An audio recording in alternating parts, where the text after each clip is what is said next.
Every morning the world starts quietly, one soft light at a time. Homes flicker awake, shops open. People take those first small steps into a brand new day. And in all of that ordinary movement, there's something kind of extraordinary. A moment worth noticing, a spark you feel before you even name it. Sometimes it's quiet, sometimes it's small, but kindness shows up right on time. And every morning we choose to show up with you so we can look for that spark together. Good morning. I'm Matt Roof, the Uncommon Kindness Guy, and this is Kindness Rising. Let's rise together.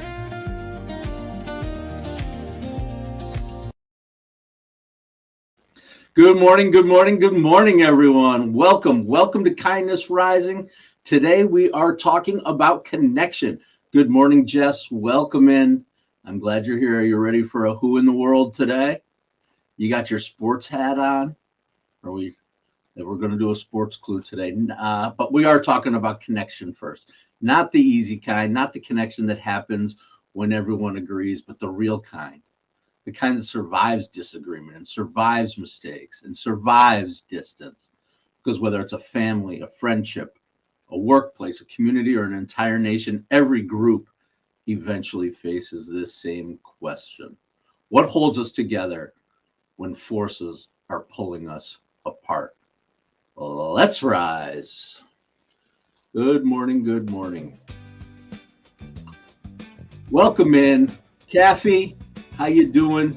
Bud D, I see you're posting videos like crazy out there. I am so happy for you. I'm enjoying your stories, your different perspectives. Keep going out there in the world. If you haven't done it, do it. Hit the go live button. Give it a try. Show people who you are. You can do it with us here on Mornings in the Lab. Do it yourself for a try. We can certainly show you the way. Absolutely. This is Mornings in the Lab Network, where we get up every single morning. Get up, get after it. Don't hit the snooze button. Just have more high fives for humanity and get it going. Good morning, Keith. I'm glad you're here with me. Thanks for your daily doses of inspiration on Mornings in the Lab with Keith Johns and friends, 8 a.m. Eastern every morning. This is where the stuff happens. And today over there, it's Brianna Bass Day. Our resident sexologist will be joining us on Mornings in the Lab Network, and I'm sure the conversation will be enthralling. Hello, Baguki. I can't say your name, but you are here, and I am glad. Bagus Gal 3455. I love trying to pronounce these names. Good morning. Come on in. Subscribe to the channel if you haven't subscribed to it. That's what you got to do, because I'm here every weekday morning live, 7:30 a.m. U.S. Eastern Time here in New York, and I hope you will just join me every day. If you can't join me at 7:30, that's okay. The best, but it's okay. Subscribe to Kindness Rising and wake up with a little bit more high fives for humanity. All right, let's get into the bulk of our show today. We're going to be talking about a house divided, Abraham Lincoln. We're going to be doing our Who in the World. We're going to be talking about, wait, that happened today. And of course, as I have been lately, I'll be leaning into a lesson from my boys, the Grateful Dead. An interesting one today, a pretty obscure one. I reached deep into the catalog for today, so I'm excited to bring it to you. So let's get going. Most of us spend our lives looking for our people, a team, a family, a community, a tribe. And once we find them, we assume the work is done. But connection isn't something you find. It's something you have to maintain. The strongest relationships, they're not the ones without tension. They're the ones that survive the tension. The strongest communities aren't the ones where everyone thinks alike. They're the ones where people remember they're connected, even when they disagree. And of course, lately, it just feels like we're surrounded by messages getting us to pick a side. What are you, left, right, blue, red, Yankees, Red Sox? Who are you? Knicks, Spurs, whatever. Choose a team, draw a line, decide who's in and who's out. And sometimes those divisions are real. Sometimes they're important, and sometimes they make difficult conversations happen that need to happen. But there's a difference. There's a difference between disagreement and disconnection. Disagreement says, I see things differently. Think about it this way. Disconnection says, you no longer matter. I'm not listening anymore. One leaves room for growth and the other only leaves room for distance. History teaches us that every generation faces moments when people begin to pull apart. Families experience it, organizations experience it, communities experience it, and of course, nations experience it. The challenge isn't to avoid those moments, though. The challenge is to decide what happens next. Do we build walls or bridges? Do we look for reasons to be separate, or do we look for reasons to stay connected? Remember, connection is never built on a perfect agreement. It's built on commitment, curiosity, and willingness to stay at the table. Keep remembering that there's a human being on the other side of this conversation. And maybe the strongest communities, teams, and relationships aren't the ones that never get stretched. They're the ones that get stretched but refuse to break. Because every meaningful connection in our lives is part of a larger chain.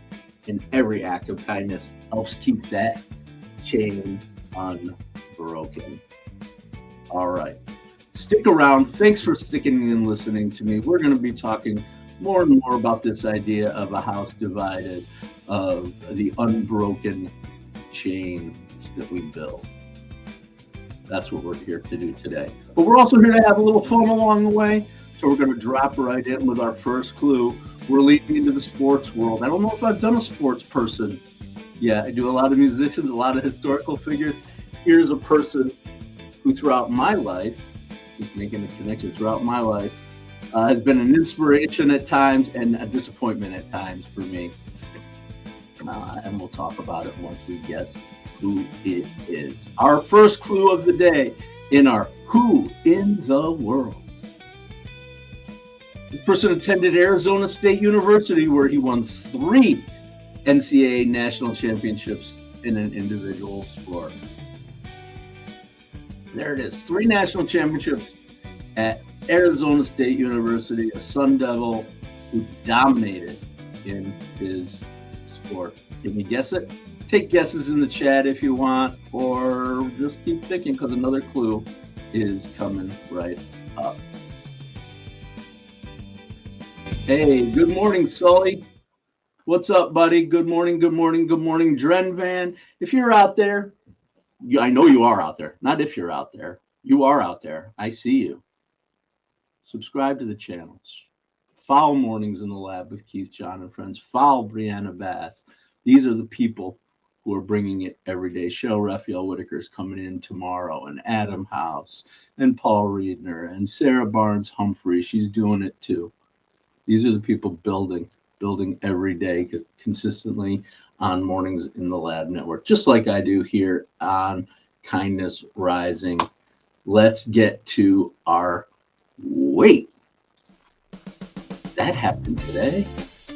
Yep, Lincoln's House Divided speech, 1858, June 16th. A relatively unknown Illinois lawyer named Abraham Lincoln, we know who he is. He accepted the Republican nomination for the U.S. Senate and delivered what would become one of the most famous speeches in American history, maybe in the world. Simple, powerful, and controversial words. A house divided against itself cannot stand. Lincoln was speaking about the growth divide over slavery in the U.S. Tensions between the North and the South were just escalating, and many politicians just preferred to bury their head in the sand, avoid the issue, or find a temporary compromise. But Lincoln believed the nation had reached a point where pretending the problem didn't exist was no longer an option. He wasn't predicting the country would collapse tomorrow. He wasn't calling for war. He wasn't warning that a nation would remain permanently divided. He was warning that the nation would remain permanently divided on its most fundamental values. The speech immediately drew criticism, and opponents claimed he was being too extreme and too alarmist. And some worried that would damage his political career. But Lincoln would actually, here's the fact, Lincoln would actually lose the Senate race later that year. But that speech, it's what elevated him onto the national stage and helped him establish him as a leader who would be willing to speak those uncomfortable truths. 2 years later, he was the president because he understood what it took to be courageous. He understood that kindness is not the same as avoiding hard conversations, and that it really just requires some honesty. Leadership requires naming a problem instead of pretending it's there, and sometimes the path to unity begins by acknowledging that the division already exists. How do we stay connected when we're pulled apart? Lincoln's answer wasn't to ignore the cracks, it was to strengthen the foundation, and that's the lesson that still matters today. Thanks for joining here on Kindness Rising. That's my little history lesson. I like Bad Bunny. I look like Bad Bunny. Are you asking me if I like Bad Bunny? I don't think I look like Bad Bunny. You like Bad Bunny? I am like Bad Bunny. No. Bad Bunny? I'll tell you about Bad Bunny, my thoughts on Bad Bunny, which is freaking awesome. Bring your culture, bring yourself. Yeah, I know some people were feeling that, going back to the Super Bowl now 6 months ago, but it was definitely a performance. I enjoy his acting too. Particularly, I really, really liked him. His little cameo, small part in the movie Bullet Train. If you have a chance to see that movie, it's worth it. If you want an action, fun, just over the top movie, I enjoyed it. All right, that's my Bad Bunny story. LQ99, LQ9980. That's you. All right, subscribe to the channel. We can talk more about Bad Bunny if you want. Speaking about Bad Bunny, we've got 2 of them in our yard right now. 2 bunnies that just refuse to go, and I'm waiting for them to have babies or something. People might not know this. Last summer I talked about a devastating thing that happened to me. I don't know why I'm talking about this right now. I guess because of Bad Bunny. I'm easily distracted. I actually hit a nest of baby bunnies with my mower. Absolutely devastating. Absolutely one of the worst things for me to have happened. Like, did not enjoy that at all. At all. Just, ugh. Okay. That's neither here nor there. All right. We're done with our wait that happened. All right. Let's do our spotlight, and then I'll give you my second clue. Here on Kindness Rising, every single day we highlight an organization doing good work for good people that are leaning into our theme for today, and today is no different. No different for me, no different for you, because we are highlighting this organization, the Listen First Project, a nationwide coalition of organizations built around a simple but increasingly important idea. Listening comes before understanding, and understanding comes before connection. Their mission is to help people move beyond assumptions, labels, and quick judgments by encouraging genuine conversations across differences. No, not debates, not arguments, conversations. Community events, educational resources, partnerships. That's what they do. They promote a skill that often gets overlooked in our fast-moving world, the ability to listen with curiosity. Absolutely. When we start listening, when someone feels heard, they feel seen, and that feels like possibility and connection.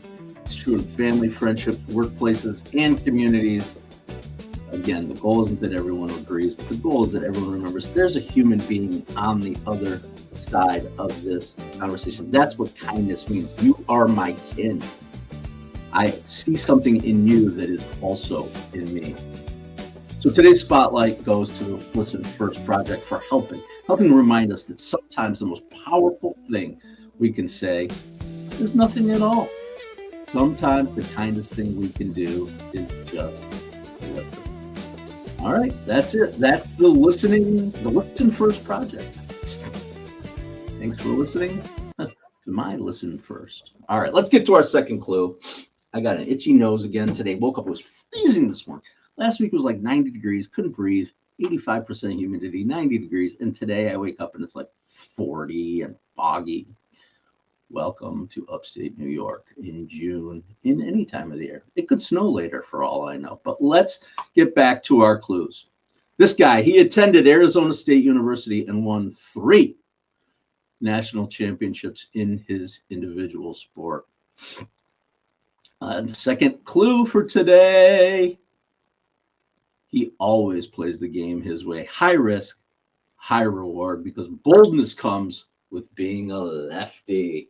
All right, that's true, because this guy's a lefty too. One of the reasons I always liked, oh, I almost said his name. Oh my God.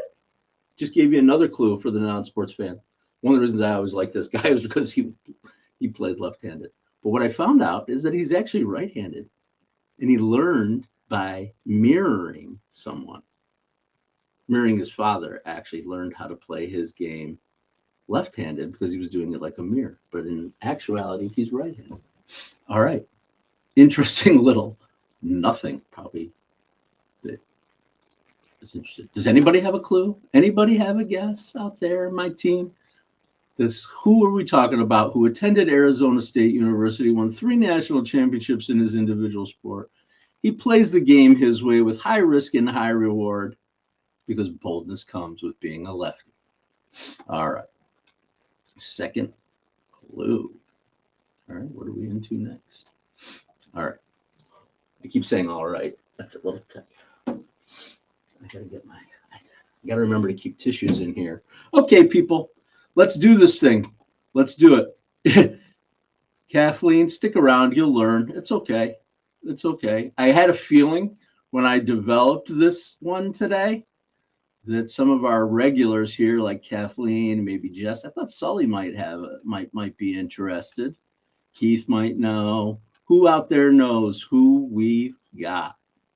Yeah, I know, Jess. I kind of sense that might be true. A little bit of a game I like to play. You might know him when I show him, though. All right. Let's do this. Started it yesterday. I'm going to do it again today. You guys know, anybody who's out there, that I talk very frequently about my inspiration from the Grateful Dead. And today is going to be no different for our new segment. Are you kind? Are you kind? Here's something that stops me every time I think about it. The Grateful Dead recorded a song called Unbroken Chain in 1974. And then they didn't play it live again for 20 years. 20 years. Fans begged for it. It became legendary. And then in 1995, they finally played it. The crowds absolutely lost their mind. That's the trivia around this. But what is the song about? What is Unbroken Chain about? It's about song about connection, about the chains that hold us together. Waited 20 years to be shared in a room full of people that needed the lyrics. Ask us, where's our unbroken chain? The unbroken chain of sorrow and pearls, the unbroken chain of sky and sea, and the unbroken chain of you and me. Think about that one place where you're divided and ask yourself, is the chain actually broken, or have I just stopped looking? That's Are You Kind today, our Grateful Dead segment. Thanks for listening in to it. Absolutely. Yeah. So Unbroken Chain, yeah, is a really cool line. Does anybody know the song, Jess? I think maybe Patty probably knows it. Patty probably can play it or knows some history about it or whatever. What I've always, again, here we go. Here's my geeky side. The song Unbroken Chain. They didn't play it for 20 years. It was on the I forget which album. Mars Hotel album, but that doesn't matter. What matters is fans love the song. If you look it up, if you do a little research in this is one of those things that Phil Lesh, who's the bassist of the Grateful Dead, was not known for his singing voice. Not known, but people love it. Let Phil sing, right? We love it. Box of Rain, and of course Unbroken Chain for my Deadhead friends. But it is it's one of those things. The song, if you listen to it on the album, people who are true connoisseurs of the Grateful Dead, it might be one of their most complicated and best written musically songs. Phil Lesh was actually a classically trained musician, definitely the theorist in the band, and he brought that. And if you listen to Unbroken Chain, you can probably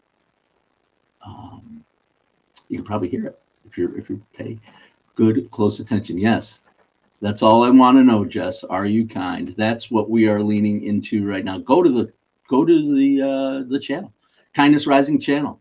I've built a playlist there, our Grateful Dead Lessons playlist. If you miss any, you can go there and check them out. I'm cutting it up into shorts for us, and that's what it's all about. All that I want to know is, are you kind? Absolutely. All right, cool. Do we want to get to our next clue? I'm kind of flying through here today, but that's okay. Let's get to our next clue. Let's get it over with. Let's get the pain of this thing over with for all of you out there. Yeah, okay. I'm glad that you liked the challenge, Jess. How about you, Sully? You out there listening for the challenge? I know you are. Who else is out there? Get involved in the chat. See if you know, maybe from this third clue, who in the world is today. Attended the Arizona State University, won 3 NCAA championships in an individual sport. That's a pretty big deal. Plays the game his way. High risk, high reward. Boldness comes with being a lefty. All right. Maybe you'll know, maybe you won't. This guy, he spent the bulk of his career battling a tiger for major championships, and became the oldest player ever to win one at age 50. All right. That's our clues. That's our clues for today. Who knows who I'm talking about? I'll do my compass and then we'll get back on that.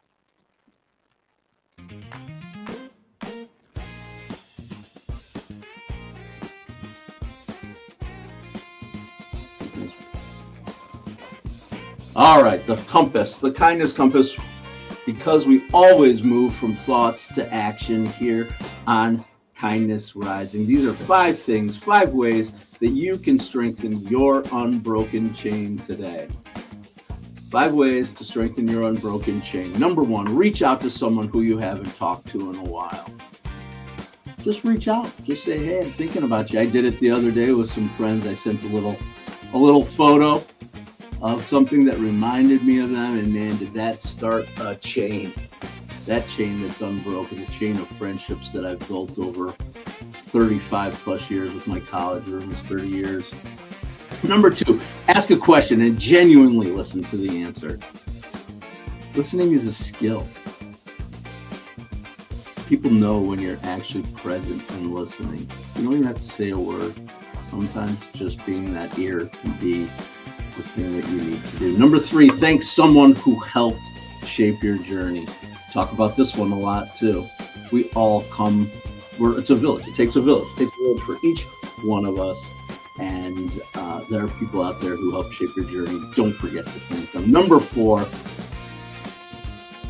What is number 4? Oh, look for the common ground. I love that one. Look for the common ground. We're all more different. We're more alike than we are different, right? All more alike than we are different. Focus on the common ground first before focusing on the difference. And last, number 5, repair one small crack in a relationship. We all have them. And sometimes we let those cracks just divide. We don't want to face it. We don't want to deal with it. So we turn our back on something. Or we avoid. I know I do. I can speak for myself. That awkward relationship. I've done it. But what I have found is when I don't, when I face it directly, when I ask a question and listen, that's when things start to move closer together. That crack starts to repair. Send the text, make the call, offer the apology, and extend the invitation. We're all human. We all experience it. And strong communities aren't built because conflict never happens. They're built because people choose connection over conflict. That's today's kindness compass. All right, we're dancing our way to the end here on Mornings in the Lab Network. Jess, you've been playing with me this whole time. Are you a tease? Is that what you're doing? You're teasing me? You knew it the whole time. Yep, you got it right. Terrible picture. Okay. It's Phil Mickelson. Phil Mickelson's story isn't just about winning. Phil Mickelson's career and his story isn't just about winning, it's also about resilience. Over more than 3 decades, he experienced triumphs, a lot of criticism, mistakes, injuries, reinventions, comeback after comeback. Whether you're a golfer or not, his career reminds us that people are rarely defined by a single moment, and human beings are works in progress. Kindness often begins when we leave room for growth. Absolutely. Phil's a little bit of a controversial figure. He's done some unfortunate things. I don't, you guys might not know this, but I love golf. I've played golf my whole life. It was just something that my father and I did together, bringing our family together. I learned from him. And it's just something that I used to play a lot. What I love about golf, I used to play a lot, and I used to play a lot alone. Very meditative. For me, it was, at least. To just walk. I walked the course, walk alone, and hit a ball and walk to it, and just you get lost in your thoughts as you're walking. To me, that's what I got out of the game. I also think from a leadership perspective, if you're a golfer, you might understand this. You want to know the true measure of somebody's character. There are 2 things in my life I've talked about again before. 2 things right in front of my face. 2 things in my life that I have used in my life as a measure of someone's character. The first one is available to all of us, of course, and I've talked about it before, and I know, Jess, you're all about this too. The way we treat animals. The way we treat animals as human beings, to me, is absolutely the measure of our character. The way we choose lesser beings, right? People who need our help, or animals, things, life that needs us to be engaged. And we get it back. That's it. Animals, huge piece of my life. Second piece for me, I'm talking about it, is golf. If you've ever played golf, you want to know the measure of someone's character in business. That's why people play golf in business. Yeah, business gets done and people drink. And yeah, there's lots of misogynistic and male domination around the sport. Absolutely. Not for me, but that's just the way the world has evolved in that. But if you want to know someone's character, how do they play golf? What's their competitive? How do they think? Are they strategic? Are they just powering forward? These are things that you can evaluate based on the way someone approaches things. Probably other things too, but for me, golf is one of them. Absolutely. How sad is that, Mac? How sad is what? When people treat people better than we treat children? Yes, I would agree with that. Mac, I would agree. Oh, Kathy, thanks for calling me out. Are they lesser beings? Maybe not, or just different. I appreciate you. I can handle that.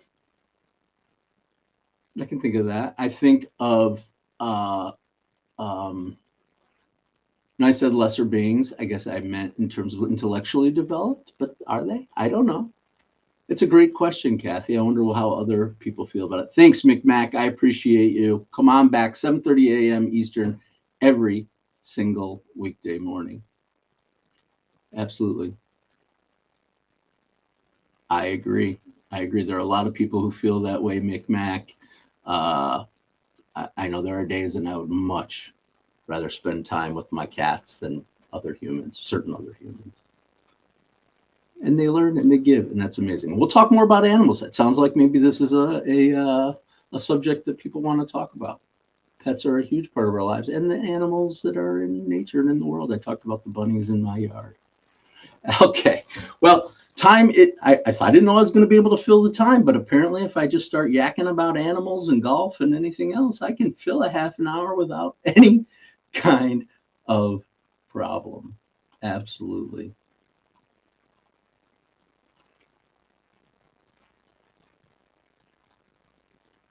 All right.